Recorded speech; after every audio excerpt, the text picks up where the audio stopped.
बेस्टच्या प्रस्तावावरून सत्ताधारी आणि विरोधक आमने सामने आले। सगळ्यात महत्त्वाची बातमी आपण मुंबई महापालिकेतून पाहतोय। बेस्टच्या प्रस्तावावरून सत्ताधारी आणि विरोधक अपेक्षेप्रमाणे आमने सामने आले। रात्री 12:30 वाजेपर्यंत मुंबई सभागृहाचं कामकाज सुरू होतं। महापालिका सभागृहात बेस्टच्या प्रस्तावावरून मोठा गोंधळ पाहायला मिळाला। सत्ताधारी नगरसेवकांना धमकावल्याचा आरोप होतो आहे। तर बेस्टचा प्रस्ताव सभागृहामध्ये मोठ्या गोंधळात मंजूर झालेला आहे। सत्ताधारी नगरसेवकांना धमकावल्याचा आरोप करण्यात येतो। धमकी सहन करणार नाही, महापौरांनी हा इशारा दिलेला आहे। तर बेस्टच्या प्रस्तावावरून महापालिका सभागृहामध्ये गोंधळ पाहायला मिळाला। धमकी सहन करणार नाही, महापौरांनी हा इशारा दिलेला आहे।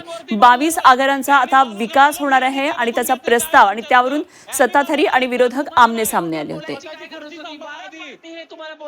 लहान मुलांना खेळायला मैदान नाहीत, आज वयोवृद्ध ज्येष्ठ नागरिकांना फिरण्यासाठी उद्यानं नाहीत। काय काय बोललात?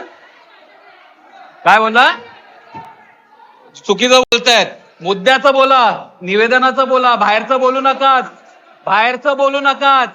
आग का लागली? चुकीचं बोलले। दलाल आहे, बिल्डरचा दलाल आहे।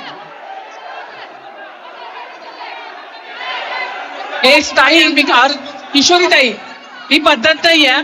अमय गोले बोलत असताना तुमच्या सदस्यांनी उठवलं नाही पाहिजे असं।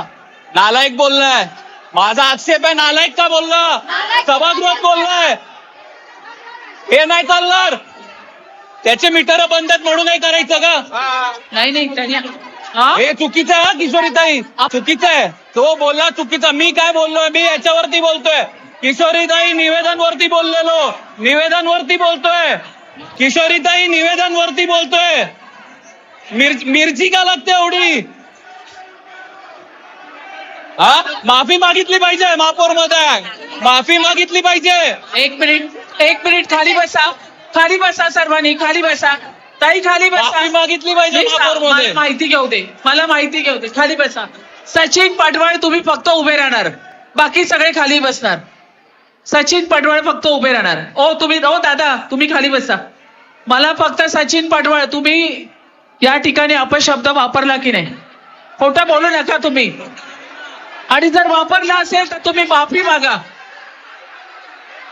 ही पद्धत चुकीची आहे।